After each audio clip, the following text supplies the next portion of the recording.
بسم اللہ الرحمن الرحیم۔ السلام علیکم ناظرین، فدا دل آپ کی خدمت میں حاضر ہے سراج الدین حقانی، افغانستان کے وزیر داخلہ۔ ان کی برطرفی کی خبر آ رہی ہے، یہ کیا معاملہ ہے یہ آپ کے سامنے رکھنا ہے۔ افغان طالبان کے جو مخالفین ہیں یہ دنیا کے مختلف ممالک میں اجلاس کرتے رہے ہیں، یہ اکٹھے ہوتے رہے ہیں، یہ آن لائن بھی ایک دوسرے کے ساتھ بات کرتے ہیں، میٹنگز کرتے ہیں۔ ان کا اسلام آباد میں ایک اجلاس ہوا ہے، ایک ڈائلاگ ہوا ہے۔ ان کی خوش فہمی کیا ہے اس حوالے سے بات کرنی ہے۔ اور بنو میں ایک جرگہ ہوا ہے، یہ اپنی نوعیت کا پہلا جرگہ تھا کہ جس میں امن و امان کی صورتحال کے ساتھ ساتھ بنو میں جو سڑکوں کی بندش ہے اس کو پہلا مسئلہ، اولین مسئلہ قرار دیا گیا ہے۔ اور یہ جو جرگہ تھا یہ صرف اقوام بنو کا نہیں تھا، اس میں وزیرستان کے مختلف قبیلوں نے، مختلف اقوام نے بھی اس میں شرکت کی، اور اس میں ایک ڈیڈ لائن بھی دی گئی ہے سڑکوں کی بندش کے خلاف، یعنی سڑکیں کھولنے کے لیے ایک ڈیڈ لائن دی گئی ہے۔ ان سارے معاملات پر بات کرنی ہے۔ میرا چینل آپ نے ابھی تک سبسکرائب نہیں کیا، تفصیلی ویڈیو کی جانب بڑھنے سے پہلے میں آپ سے وہی پرانی ایک گزارش کروں گا کہ یہ کر لیجئے۔ سب سے پہلے افغانستان کے معاملے پہ بات کر لیتے ہیں۔ سوشل میڈیا پہ بڑی خبریں گرم ہیں کہ جی سراج الدین حقانی کو سپریم لیڈر ہیبت اللہ اخونزادہ نے برطرف کر دیا ہے، یا ان کا عہدہ جو ہے یہ تبدیل کر دیا ہے۔ ان کو وزیر داخلہ جو ان کے پاس ایک منصب تھا وہ ان سے واپس لے لیا گیا ہے، اور ان کو خوست کا گورنر مقرر کیا گیا ہے۔ یہ خبر گردش کرتی رہی سوشل میڈیا کے اوپر۔ ایک فرمان جو ہے باقاعدہ یہ پرنٹ کیا گیا ہے، یہ سوشل میڈیا پہ وائرل کیا گیا ہے۔ پوری دنیا میں چونکہ انٹرنیٹ کام کرتا ہے، افغانستان میں محدود کیا گیا ہے یا بند کیا گیا ہے، تو لوگ ایک دوسرے سے سوال پوچھتے رہے کہ کیا واقعی ایسا ہوا ہے؟ کیا واقعی خوست کے گورنر کو تبدیل کر دیا گیا ہے؟ کیا واقعی بلخ کے جو گورنر ہیں ان کو وزیر داخلہ مقرر کیا گیا ہے؟ جو اس حوالے سے مستند خبر ہے وہ یہ ہے کہ یہ افواہیں ہیں۔ یہ افواہوں کا موقع جو ہے یہ کس نے فراہم کیا ہے؟ خود طالبان نے فراہم کیا ہے، کیونکہ وہاں پر اگر انٹرنیٹ کی سہولت بند کر دی گئی ہے، اور جس طریقے سے ہم دیکھتے ہیں کہ جب پاکستان کے اندر بھی کہیں پہ کوئی حساس واقعہ ہو جاتا ہے یا کوئی حساس دن آتا ہے، تو ایک مخصوص علاقے میں یا کسی ایک بڑے صوبے میں یا کچھ شہروں میں انٹرنیٹ کی سہولت بند کر دی جاتی ہے، اور پھر افواہوں کا بازار گرم ہو جاتا ہے۔ یہی کچھ ہو رہا ہے افغانستان کے ساتھ بھی، اور اب افغان طالبان کو یہ سوچنا ہے کہ اگر دنیا جدید ٹیکنالوجی کا استعمال کر رہی ہے، آگے بڑھتی چلی جا رہی ہے، تو کیا افغانستان کے عوام کا یہ حق نہیں ہے کہ وہ بھی دنیا کے ساتھ قدم سے قدم ملا کے چلے، اور جو اسٹوڈنٹس وہاں پہ آن لائن تعلیم حاصل کر رہے ہیں وہ بھی اپنا یہ حق استعمال کریں، جو آن لائن کاروبار کر رہے ہیں وہ بھی یہ اپنا جو ہے حق استعمال کریں، اپنے پاؤں پہ کڑا ہونے کے لیے جو ایک اپرچونٹی دنیا میں لوگوں کو، نوجوانوں کو، لڑکے لڑکیوں کو میسر ہے، افغانوں کو یہ مواقع میسر کیوں نہیں ہیں؟ اگر دنیا بھر میں تنقید ہوتی ہے انسانی حقوق کے معاملات کے حوالے سے، لڑکیوں کی تعلیم کے معاملات کے حوالے سے، تو پھر افغان طالبان کو یہ سوچنا ہے کہ آخر وہ کون سی خامیاں ہیں، کون سی کمزوریاں ہیں کہ جن کو دور کیا جا سکتا ہے۔ اب سراج الدین حقانی اور شیخ ہیبت اللہ اخونزادہ کے مابین اس سے پہلے بھی افواہوں کا بازار گرم رہا ہے۔ اس سے پہلے بھی لوگوں نے اپنی اپنی خواہشات کے مطابق وزیر داخلہ سراج الدین حقانی سے استعفیٰ بھی دلوا دیا تھا، شیخ ہیبت اللہ اخونزادہ سے منظور بھی کروا لیا تھا۔ اب بہت سارے لوگ یہ چاہتے ہیں کہ باگرام ایئر بیس پہ کنٹرول ہو امریکہ کا، لیکن اب روس، ایران، چائنا اور پاکستان یہ بھی مزاحمت کرنے لگے ہیں اس اڈے کے حوالے سے۔ وہ الگ بات ہے کہ امریکہ کے ساتھ ہمارے اچھے تعلقات بھی ہیں۔ غزہ میں جس طریقے سے ایک قیام امن کے لیے 20 یا 21 نکاتی جو منصوبہ ہے وہ ڈونلڈ ٹرمپ نے پیش کیا ہے، اب اس پہ دیکھنا ہے کہ حماس کا کیا حتمی جو رد عمل ہے وہ آتا ہے۔ لیکن اب پاکستان میں ایک بحث کا آغاز ہو گیا ہے کہ کیا پاکستان جو ہے اتنی اہمیت حاصل کر گیا ہے کہ اب وہ ایک تو جنوبی ایشیا کی سیاست ہے، پھر ہم مشرق وسطیٰ کی سیاست دیکھتے ہیں، ایران کا معاملہ ہم نے دیکھا، اور پھر اب فلسطین اور اسرائیل کا جو معاملہ ہے اس میں بھی پاکستان کا کردار، اس میں وزیراعظم شہباز شریف یا field marshal army chief Syed Asim Munir کے کردار کے حوالے سے بات کی جا رہی ہے۔ بہرحال جب حتمی ایک صورتحال سامنے آئے گی تو تب ہی اس پہ بات کی جا سکے گی۔ فلسطین میں، غزہ میں اسلامی امن فوج بھیجنے کی بات کی جا رہی ہے۔ وزیر خارجہ اسحاق ڈار نے 20,000 انڈونیشین فوجیوں کے حوالے سے بات کی کہ انڈونیشیا نے یہ پیشکش کی ہے، وہ تیار ہیں 20,000 فوجی بھیجنے کے حوالے سے، اور انہوں نے کہا کہ امید ہے کہ پاکستانی قیادت بھی اس حوالے سے فیصلہ کرے گی۔ جو اس حوالے سے ڈونلڈ ٹرمپ نے منصوبہ پیش کیا ہے، مولانا فضل الرحمان نے بڑا سخت تنقید کی ہے اس منصوبے کے حوالے سے، اور کہا ہے کہ جب تک فلسطین کے عوام نہیں چاہیں گے کوئی بھی منصوبہ ان کے اوپر مسلط نہیں کیا جا سکتا۔ کچھ خبریں بھی ادھر ادھر کی ہیں وزیرستان کے حوالے سے، لیکن سب سے پہلے میں آپ کو وہ خوش فہمی جو افغان طالبان کے مخالفین لے کر جو ہے وہ آ رہے ہیں، اور سامنے ہم دیکھ رہے ہیں کہ اسلام آباد میں باقاعدہ ایک ڈائیلاگ منعقد ہوا ہے، اور اس ڈائیلاگ کے حوالے سے کہا جا رہا ہے کہ یہ افغان طالبان کے جو مخالفین ہیں وہ انہوں نے وہاں پہ بیٹھک کی، 2 روزہ یہ اجلاس منعقد ہوا۔ میں نے اس حوالے سے جو منتظمین ہیں ان سے رابطہ کرنے کی کوشش کی، مجھے کوئی جواب نہیں دیا گیا، لیکن یہ میں نے سنا ہے کہ وہاں پر یہ بات کی گئی ہے کہ پاکستان کے اندر جو افغان طالبان کے مخالفین ہیں ان کو ایک جو ہے وہ دفاتر مہیا کیے جائیں،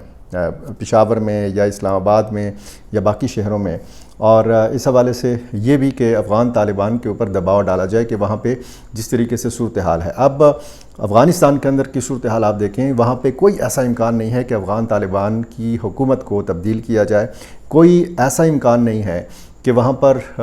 کوئی الیکشن ہو، افغان طالبان ہار جائیں اور ان کے مخالفین جیت جائیں، کوئی ایسا امکان نہیں ہے کہ باہر سے کوئی مداخلت ہو اور موجودہ جو افغان طالبان ہیں ان کی حکومت کو کمزور کیا جا سکے۔ ہاں، اس صورتحال کے حوالے سے یہ ضرور یہ امکانات موجود ہیں کہ افغانستان کے حوالے سے بات چیت ہو، جیسے ایران، روس، چائنا اور پاکستان نے نیو یارک میں بات چیت کی، جس طرح ماسکو فارمیٹ ہے وہاں پہ افغانستان کے معاملات کے حوالے سے بات ہوتی ہے، جس طرح اقوام متحدہ کے زیر اہتمام ایک دوحہ میں کانفرنس 2 منعقد ہوئیں، اور اس میں افغانستان کی صورتحال کے حوالے سے بات ہوئی، تو بات ضرور کی جا سکتی ہے، لیکن ایسی کوششیں کرنا یا ایسے مطالبات کرنا کہ جس سے یہ تاثر ابھرے کہ جی افغان طالبان کے خلاف کوئی سازش ہو رہی ہے یا اس میں پاکستان جو ہے وہ اپنا کردار ادا کر رہا ہے، تو ایسی کوششیں یا ایسی کوششوں کا جو ایک غلط تاثر ہے اس حوالے سے ضرور یہ سوچنا چاہیے کہ اس تاثر کا پاکستان اور افغانستان کے جو تعلقات ہیں اس پر مزید کتنا برا اثر پڑے گا۔ تو پیپل ٹو پیپل کنٹیکٹ جو ہے یہ بڑھنا چاہیے، دونوں ملکوں کے عوام کا جو رابطہ ہے اس میں اضافہ ہونا چاہیے، دونوں ملکوں کے کاروبار میں اضافہ ہونا چاہیے، دونوں ملکوں کے جو ایک دوسرے سے مطالبات ہیں، جو کنسرنز ہیں، جو تحفظات ہیں، ان کو بھی ایڈریس ہونا چاہیے تاکہ دونوں ملکوں کے جو معاملات ہیں یہ درست ٹریک کے اوپر چلنا شروع ہو جائیں۔ بہرحال بنوں کے حوالے سے بات کرتے ہیں۔ بنوں میں ایک بہت بڑا جرگہ منعقد ہوا ہے، اور اس جرگے کی خاص بات یہ ہے کہ اس میں ایک تو یہ بات کی گئی ہے کہ جو سڑکوں کی بندش ہے وہ ناقابل قبول ہے، بدامنی ہے بنوں میں، شمالی وزیرستان میں، اور باقی جو مختلف اس حوالے سے ہم دیکھتے ہیں کہ مختلف علاقوں میں اس طرح کی صورتحال جب سامنے آتی ہے تو پھر ہم یہ دیکھتے ہیں کہ بہت زیادہ تشویش بھی لوگوں میں پائی جاتی ہے، خصوصاً جب بنوں کے گرد و نواح کے علاقوں میں آپ دیکھیں، شمالی وزیرستان میں آپ دیکھیں اغوا کی وارداتیں ہیں، فورسز کے اوپر حملے ہیں، اور اس کے ساتھ ساتھ ہم دیکھتے ہیں کہ باقاعدہ جو جس طریقے سے عام سویلینز کا نقصان ہوتا ہے اور کاروباری طبقے کا جو نقصان ہو رہا ہے سڑکوں کی بندش کی وجہ سے، تو اس وجہ سے بہت زیادہ تشویش پائی جاتی ہے۔ اور باقاعدہ ہم یہ بھی دیکھتے ہیں کہ شمالی وزیرستان ہو یا پھر جنوبی وزیرستان ہو، یہاں پر ایسے معاملات دیکھنے کو ملتے ہیں کہ جس کے ہوتے ہوئے یہ کہا جا سکتا ہے کہ لوگ اب تنگ آ چکے ہیں، لوگ اب چاہتے ہیں کہ باقاعدہ طور پر یہ سارے معاملات حل کیے جائیں۔ یہ اقوام بنوں اور اقوام عثمانزئی کا ایک مشترکہ گرینڈ جرگہ بنوں سپورٹس کمپلیکس میں منعقد ہوا، مختلف اس میں کمیٹیاں بھی تشکیل دی گئی ہیں، اور یہ جرگوں کا جو سلسلہ ہے یہ جاری رکھنے پر اتفاق ہوا ہے، اور آئندہ منگل کے روز جو ہے ایک اور مشترکہ جرگہ جو ہے یہ بلایا گیا ہے سید کمال شاہ جرگہ ہال میں، اور مزید اس میں لائحہ عمل طے کیا جائے گا۔ جو اس میں اہم مطالبات پیش کیے گئے ہیں وہ یہ ہے کہ بنوں کی تمام قومی شاہراہوں کو فوری طور پر 24 گھنٹے ٹریفک کے لیے کھولا جائے۔ یہ اولین ان کا مطالبہ ہے، یعنی پہلے اولین مطالبہ امن کا ہوتا تھا، اب اولین جو مطالبہ ہے ان کا یہ امن، یہ سڑکوں کو کھولنے کے حوالے سے ہے۔ پی ٹی ایم کے رہنما حاجی عبدالصمد خان، مولانا طاہر میر سمیت تمام لاپتہ افراد کی بازیابی اور جو گرفتار افراد ہیں ان کی رہائی کا مطالبہ کیا گیا ہے۔ علاقے میں مسلح تنظیموں کے مکمل خاتمے کا مطالبہ کیا گیا ہے، اور یہ کہا گیا ہے کہ جی آئندہ بھی اس قسم کا جو جرگوں کا سلسلہ ہے وہ جاری رکھا جائے گا، اور مطالبات اسی طرح عسکری اور سیاسی قیادت کے سامنے رکھے جائیں گے جب تک یہ تمام کے تمام مطالبات جو ہیں یہ حل نہیں ہو جاتے۔ اب ایک خبر افغانستان سے کہ ایک ٹی ٹی پی کا اہم کمانڈر جو ہے یہ مارا گیا ہے جلال آباد کنر روڈ کے اوپر فائرنگ کے نتیجے میں۔ اس کمانڈر کا نام جلیل عرف عقابی بتایا گیا ہے، اور اس واقعے میں بتایا گیا ہے کہ 2 افراد زخمی بھی ہوئے ہیں۔ نامعلوم افراد کی طرف سے اس طرح کے واقعات ہوتے ہیں، اور جو پاکستانی ملیٹنٹس ہیں یہ اس میں مارے جاتے ہیں۔ جنوبی وزیرستان اپر سے خبر ہے کہ بارودی سرنگ دھماکہ ہوا ہے، 5 عام جو شہری ہیں یہ اس میں شہید ہوئے ہیں۔ تحصیل لدہ اور تحصیل سراروغہ کے سنگم پر واقع علاقہ ورزہ اشنگی اور سپین کھڑی شاہی خیل کے درمیان یہ بچائی گئی جو بارودی سرنگیں ہیں، اور یہ پہلا کوئی واقعہ نہیں ہے، اس سے پہلے بھی اس طرح کے سانحات ہو چکے ہیں۔ اس واقعے میں 5 افراد جو ہیں یہ شہید ہوئے ہیں۔ اسی طرح ایک خبر جو ہے یہ شمالی وزیرستان شوال میں ایک اہم کمانڈر سمیت 4 ملیٹنٹس اپنے ہی بارودی مواد کے پھٹنے سے جو ہے جان سے گئے ہیں، یہ بھی بتایا گیا ہے۔ یہ سپین کھڑی یہ بتایا گیا ہے، یہاں پہ 4 ملیٹنٹس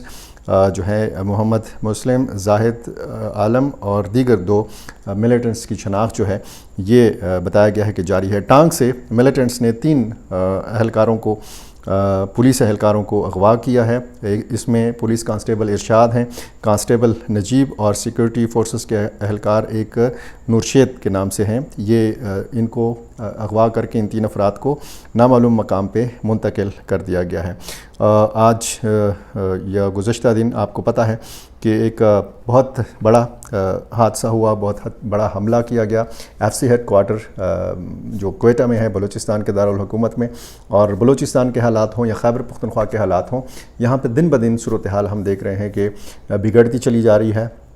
اور اس حوالے سے عام لوگوں کے جو خدشات ہیں ان میں بھی اضافہ ہو رہا ہے، جس کا سب سے بڑا ثبوت یہ ہے کہ بنو ڈویژن کی حد تک آپ دیکھیں، یعنی شمالی وزیرستان جب ہم بنو میران شاہ روڈ کی بندش کے حوالے سے بات کرتے ہیں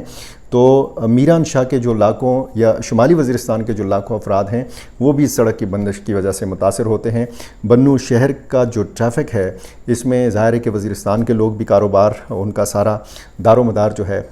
مالی کاروباری جو معاملات ان کے بنو شہر سے وابستہ ہیں، تو ان کو بھی شدید تکلیف کا سامنا ہے، بنو کے اپنے شہریوں کو شدید تکلیف کا سامنا ہے۔ ایک طرف اگر کوئی حادثہ ہوتا ہے، کوئی دہشت گردی کا واقعہ ہوتا ہے تو وہ اس دن کا واقعہ تو ہوتا ہے، اس میں جانی نقصان بھی ہو جاتا ہے، لیکن یہ روز روز کا جو عذاب ہے یہ بنو اور شمالی وزیرستان کے عوام جھیل رہے ہیں، یہ برداشت کر رہے ہیں۔ جرگہ ہوا ہے، ایک بار پھر سے اس چیز کا آغاز ہے کہ اس قسم کے جرگوں کے ذریعے مطالبات سامنے رکھے جائیں عسکری اور سیاسی قیادت کے سامنے، انتظامیہ کے سامنے، کہ سب سے پہلے جو امن کی طرف ایک راستہ جاتا ہے وہ سڑکوں کو کھولنے کے حوالے سے ہے۔ ان کا مطالبہ یہی ہے کہ جو بند سڑکیں ہیں ان کو کھولا جائے۔ میرا چینل آپ نے ابھی تک سبسکرائب نہیں کیا، یہ کر لیجئے اور مجھے اپنی رائے سے ضرور نوازا کیجیے۔ بہت شکریہ۔